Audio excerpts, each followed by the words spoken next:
In the book of mysteries, the teacher leads the disciple out to a sandy expanse in the desert. They both lay down and they're gazing up at the skies. And the teacher then begins to open up the mystery of heaven.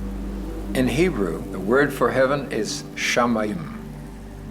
The word for earth is ARETZ.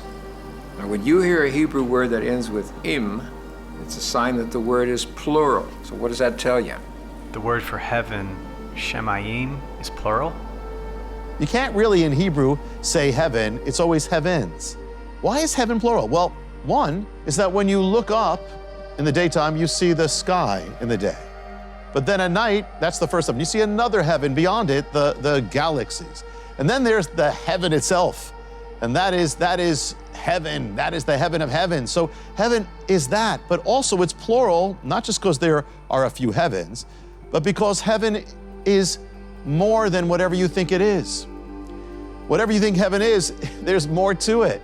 And in heaven, there's no shortages. There's no lack of time. There's no lack of things. There's no end. There's nothing lacking. So heaven is plural because it's filled, it's overflowing. But the word for earth is not plural, aretz. That's not plural at all. So Shamayim is plural, heaven, but aretz, earth, is not. And it's not just the words, it's what it represents. You see, that which is earthly is singular. That which belongs to the physical realm, it's finite. Everything that's physical is limited.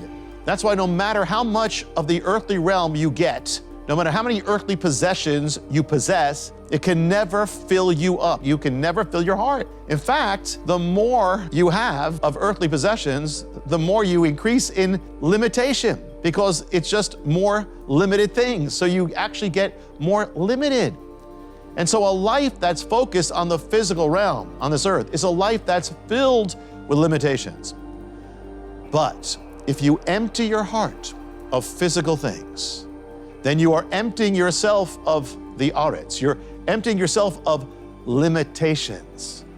So the things of earth are finite, but the things of heaven are infinite. The physical, limited. The spiritual, unlimited. So only that which is spiritual can fill your heart. But how do you get away from living an earthly life or into the earthly realm? Well, you can't escape living in the earthly realm, but you don't have to. The Bible says you are to live in the world, but not of it.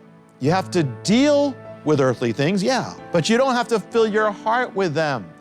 The Bible says, set your mind not on earthly things, but on the above. Set your heart on what is heavenly. Fill up your heart with what is spiritual, because heaven is Shamayim, and Shamayim has no end, no limitation. Let go.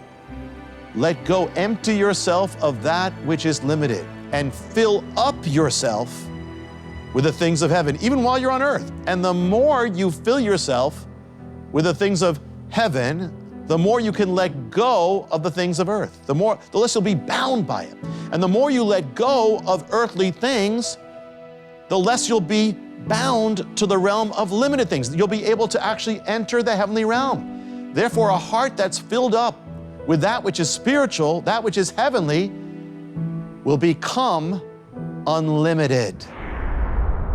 So you can't use that which is finite to comprehend that which is infinite.